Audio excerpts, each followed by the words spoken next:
Okay, so this is through a quick walkthrough of the code for which we built our feedback hub, the internal feedback mechanism for the manager and employees.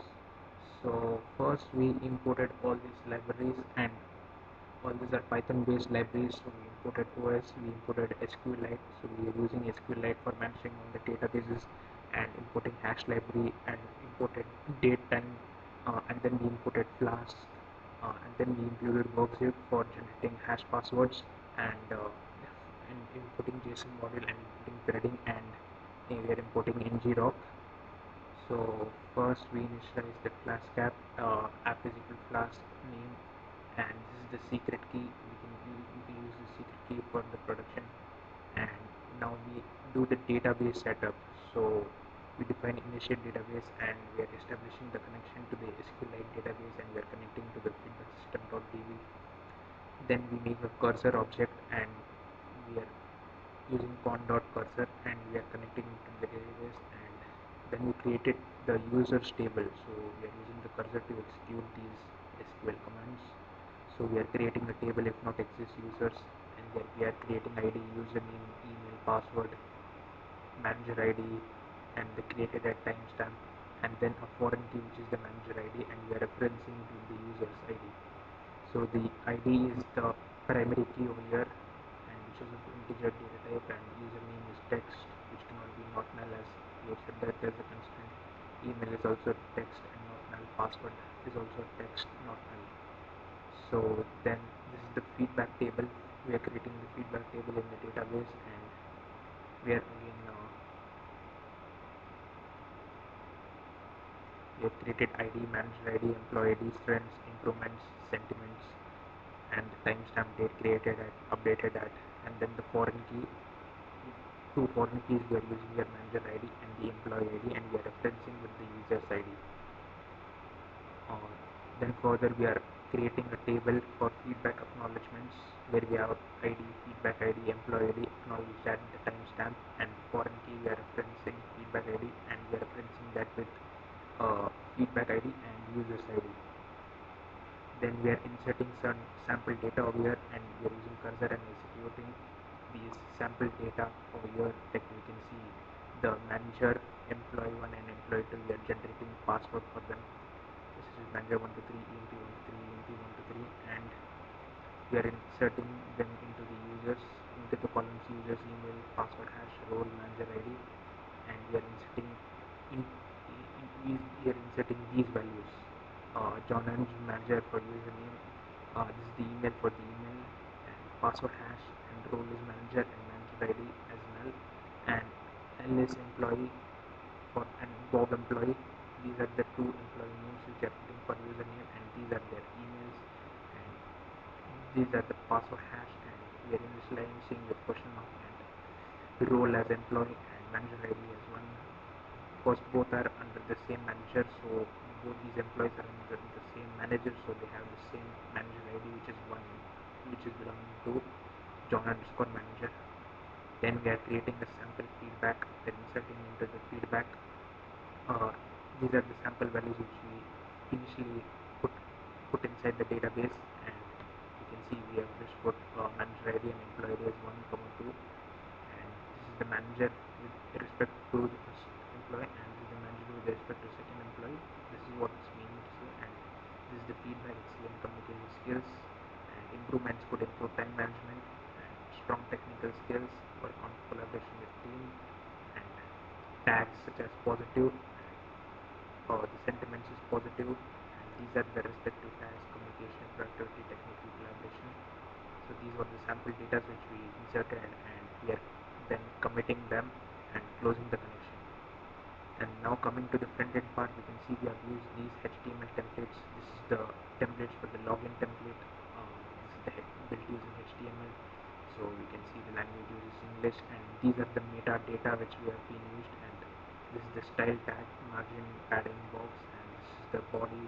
This is the body, and we have put all the parameters: display, align items, justify, background, font, and here we have built one container for the login, and put all these parameters: background, padding, box, shadow, width, and this is the log container over, and we have transform, translate, manage 5 pixels, box shadow, and this is the logo h1, logo p, home group, and this is the label.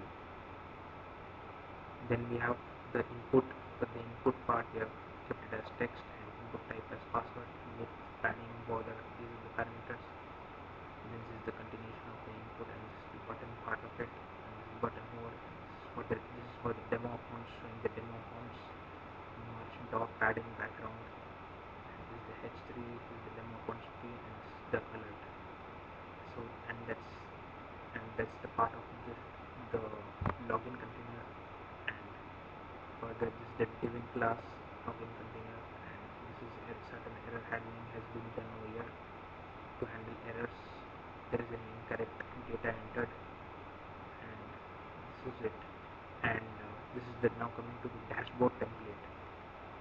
Now this is again the built-in HTML, and here this is the metadata, and this is the style, and this is the body part of it, header info, role badge, logout button is being done over here, and then the container stats, create stats card over, and then all the continuation of it. And this is the button, and this is the button over, and feedback card, feedback header, employee name, sentiment badge, sentiment, and these are for the various sentiment, positive, neutral, negative, and feedback content, all the parameters given for it, and these are the tags, the various tags which we used, and this is for the feedback date.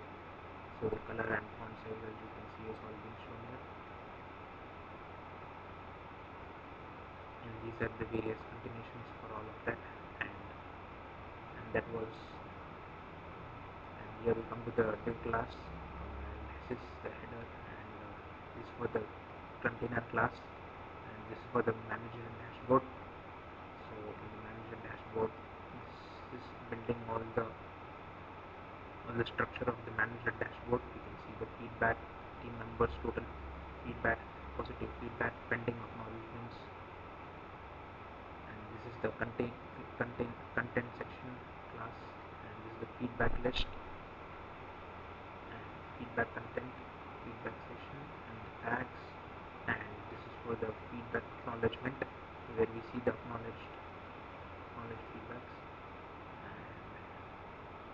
And then we have the employee dashboard for the employee, and we can see we have total feedback, positive feedback, unacknowledged. These are the classes for all of that, and then the feedback list, where we can see all the feedbacks which has been given, and these are all pertaining to that, and the feedbacks, unacknowledged and acknowledged feedback over here. These are buttons for it, and if there is no feedback, then we can see there is no feedback received here. And this is the modal for adding or editing the feedback. So this is the modal class basically. So you can see the functioning of the modal class over here. Then this is the modal for the acknowledgement, and it's been getting, it's on click is getting close acknowledgement modal after the acknowledgement has been done, and this is the working of it. This is the script part of the modal functions for opening and closing the modal, editing the feedback, and then this is the acknowledgement feedback function, and then we have the forms functions part over here. Fetch the URL method using post, and then we are using JSON to string. If I convert JSON object to string, and then certain error handling has been done over here. Error handling. Then we are finally closing modals when clicking outside, and then that was mainly the front-end part of the code. Now we coming to the root handlers. So we have done the root handling over here using the function definition. We are redirecting to login, or if it's successful, user ID, or we are redirecting to the dashboard. Now we are defining the login part, where we request username and password, and then if it's successful, it gets connected to the database and performs the following operations. Then this is the app route for the logout, where we redirect to the login page. Then this is the dashboard for the dashboard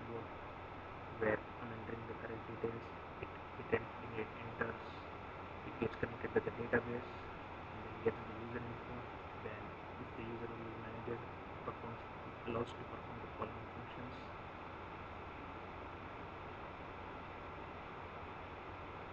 Or else if it's the employee dashboard, then we can perform the following employee functions, and it executes the following database queries. And then these are the API routes for all the methods that we have used in our system, and it executes the following queries, closes them. These are again the same thing for the APIs for updating the feedback, and then this is for getting the feedback. API executes. Then this is for the acknowledging the feedback, and this is when we come to the final thing, which is to run the app. So we are running this Flask app with multiple tunnel options. So we have tunnel options such as option 1, try cloud tunnel, and then we have option 2, try local tunnel, and option 3, try ngdoc as fallback. Option 4, use Google Labs built-in proxy. For this we need this manual setup, and then it will generate in the app by using one of these methods. We can run the app, and basically we're using Flask Python for running this app. So that was it, and this is the brief walkthrough through the code. Thank you very much.